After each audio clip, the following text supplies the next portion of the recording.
पुष्प होता है शंकर को बड़ा प्रिय है।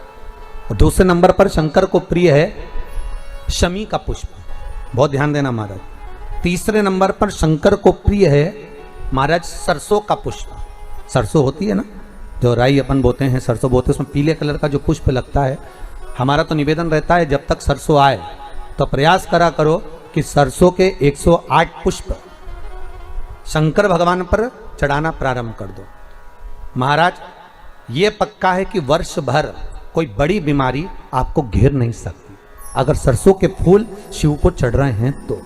और प्रयास करना कि सरसों का जो पुष्प होता है, सरसों का जो फूल होता है महाराज, अगर कोई व्यक्ति को किडनी या लीवर से जुड़ी हुई कोई तकलीफ होती है या किसी व्यक्ति का एक्सीडेंट हो गया होता है और उसका कोई अंग रह गया हो, कोई शरीर का कोई भाग रह गया और वो काम नहीं कर रहा हो, जैसे किसी के पांव रह जाते हैं एक्सीडेंट के बाद, किसी का हाथ रह जाता है, या कोई अंग काम नहीं कर रहा हो, वहाँ ब्लड पहुँच नहीं रहा हो, वो जगह एकदम सुन्न हो गई हो, खाली पड़ गई हो, तो उसके लिए शिव महापुराण की कथा कहती है कि सरसों के पुष्प 11 शंकर जी के राइट भाग में, जहाँ शिव जी के गण दरवाजे के द्वारपाल मणिभद्र जिस जगह पर निवास करते हैं, कौन निवास करते हैं? मणिभद्र। शंकर जी के दरवाजे के द्वारपाल हैं मणिभद्र जी। तो मणिभद्र दरवाजे के द्वारपाल में राइट भाग में मणिभद्र जी विराजते हैं। मतलब राइट भाग कौन सा हुआ? जब आप मंदिर से बाहर निकलेंगे तो राइट भाग, मंदिर में प्रवेश करेंगे जब राइट नहीं होना चाहिए, आप मंदिर से जब जाएं तो राइट भाग। मतलब आप मंदिर से राइट से जाएंगे तो शंकर जी का भी राइट हो जाएगा, क्योंकि शिव जी ऐसे बैठे हैं तो शंकर जी का भी राइट हो गया, देवता उनका भी राइट हो गया, तो राइट भाग सीधा हाथ मणिभद्र जी का स्थान।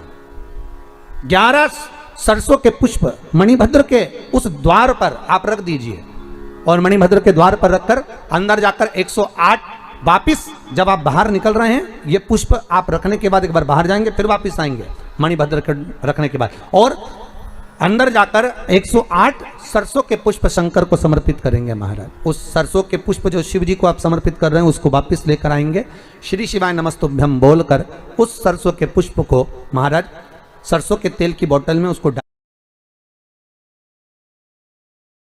प्रदोष काल में उस तेल को वापस ले जाकर चढ़ा दीजिए शिव जी को, उसको वापस लेकर आ जाइए। उस तेल का प्रयोग आप नाभि में डालिए और जो शरीर काम नहीं कर रहा उस स्थान पर कम से कम 15 दिन 20 दिन तक उसकी मालिश करना प्रारंभ करिए। बाबा चाहेगा तो चलाने का प्रयास कर देगा और वो अंग वो शरीर काम करने लगेगा।